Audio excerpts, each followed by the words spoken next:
జిల్లా కమిటీ పిలుపు మేరకు ఈరోజు జర్నలిస్టుల పిల్లల కుటుంబాలకు ప్రైవేట్ పాఠశాలలో ఫీజు రాయితీ ఇవ్వాలని డిమాండ్ విజ్ఞప్తి మేరకు ఈరోజు ఈ కార్యక్రమం నకరేకల్ పట్టణంలో నిరసన కార్యక్రమం చేపట్టడం జరిగింది.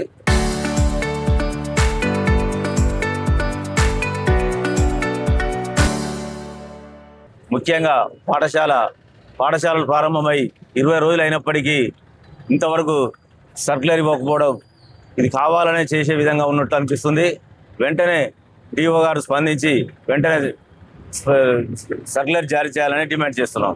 టీయూడబ్ల్యూజే ఐజేయు ఆధ్వర్యంలో జిల్లా కమిటీ పిలుపులో భాగంగా ఈరోజు నకరేకల్ పట్టణంలో జర్నలిస్టు పిల్లలకు ఫీజు రాయితీ కల్పించాలని చెప్పేసి నిరసన తెలియజేయడం జరిగింది. ముఖ్యంగా నల్లగొండ డిఈఓ నిర్లక్ష్యంగా వ్యవహరిస్తున్నాడు. గత నెల 5వ తారీఖున టీయూడబ్ల్యూజే ఐజేయు నాయకత్వం రిప్రజెంటేషన్ చేసినప్పటికీ మిగతా జిల్లాల్లో సూర్యాపేట కానీ మిగతా తెలంగాణ 10 జిల్లాల్లో అందరు డిఈఓలు కూడా ఫీజు రాయితీకి సంబంధించి సర్క్యులర్ ఇచ్చినప్పటికీ కేవలం నల్లగొండ డిఈఓ నిర్లక్ష్యంగా వ్యవహరిస్తూ మన జర్నలిస్టుల పట్ల చిన్నచూపు చూస్తున్న పరిస్థితి ఈ జిల్లాలో కనిపిస్తుంది. మేము కలెక్టర్ గారికి ఒకటే తెలియజేస్తా ఉన్నాం, మిగతా జిల్లాల్లో ఇచ్చిరు, మన జిల్లాలో కూడా లాస్ట్ 2024-2025లో కూడా సర్కిల్ జారీ అయింది. కానీ ఈ సంవత్సరం మాత్రమే కావాలనే నిర్లక్ష్యం వహిస్తున్న పరిస్థితి కనబడుతుంది. జిల్లా కలెక్టర్ గారు వెంటనే స్పందించి ఎమ్మటే ఫీజు రాయితీకి సంబంధించిన సర్క్యులర్ జారీ చేయాలి, కింది లెవెల్లో అన్ని పాఠశాలల్లో కూడా అమలయ్యేటట్టు చర్యలు తీసుకోవాలని చెప్పేసి నేను కోరుతా ఉన్నా.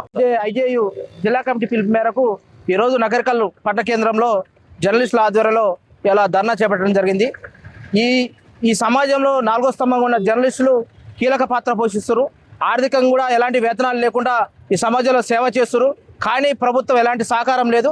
కానీ జిల్లా రాష్ట్ర వ్యాప్తంగా జర్నలిస్టులకు ఈ పిల్లలకు రాయితీలు ఇస్తూ ప్రభుత్వం సర్కులర్ ఉన్నది, గతంలో ఉన్నది.